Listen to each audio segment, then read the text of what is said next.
Well, hello and a very warm welcome back to the Andrew Eborn Show, with me being joined by the wonderful, the legendary radio laureate himself, Mike Read. How you doing, Mike?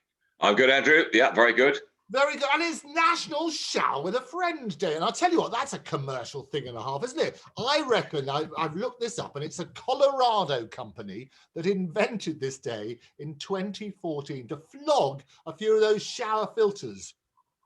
Yeah, I mean, people often do things as a wheeze to get something going or to sell more. But I know a lot of the girls have asked me to ask you whether you have ever, and this is your chance to confess, whether you have ever showered with a friend.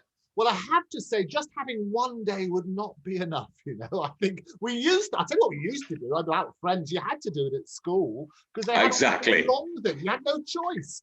That's what I was going to say. If you said no, I was going to say that you did, because after football or rugby, you just piled into the shower, everybody, and so you showered with people that were friends, foes, all sorts of people. Absolutely, it was a big bonding thing, I guess. It all looks like. Did you shower with a friend? Was it a similar sort of thing? Well, with the guys at school, yeah, absolutely. I remember there was one guy that had a bit of a trick. He didn't want to be seen as, shall we say, small coming out of a cold shower, so he used to give it a good tug on the way out, just so we came out, oh, look.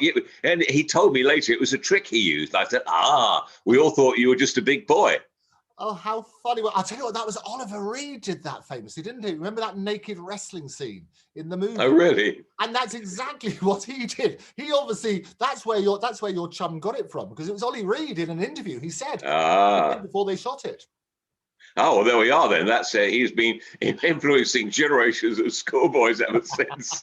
This is what I love about the Radio Laureate spot, is that it's so educational. And we talk about poets. We talk about that wonderful Amanda Gorman, who was the poet laureate, the youth poet laureate at Biden's inauguration. And they might take months to work over a piece of work which they deliver to the world. You are producing this stuff at an incredible rate of knots, aren't you?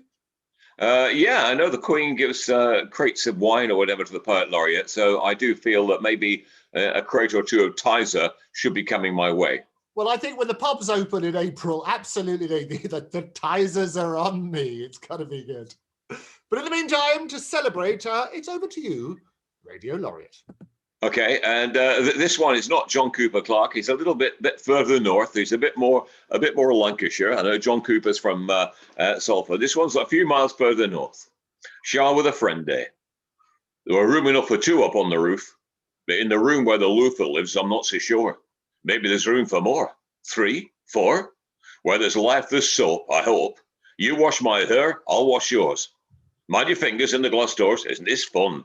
I say I can see your bum. I think it's very pink. The water may be too hot. Why not sit in the sink and cool it off? No, it were only a joke. I'm a bloke. We say things like that. No, you're not fat. It's just expansion. What was a house is now a mansion. Stop that. I was just being funny. What did you say about my tummy? Hey, I know I'm not thin, but I look okay when I hold it in. I am now. Look whose body is like Tom Cruise or Brad Pitt. What? Not even a little bit? Daniel Craig? What, not even vaguely? Well, to be honest, I wouldn't recommend sharing with a friend. We love it. Always a joy. Mike, it's such a pleasure. Thank you so much for joining us. Thanks, Andrew. Take care. Bye-bye. Bye.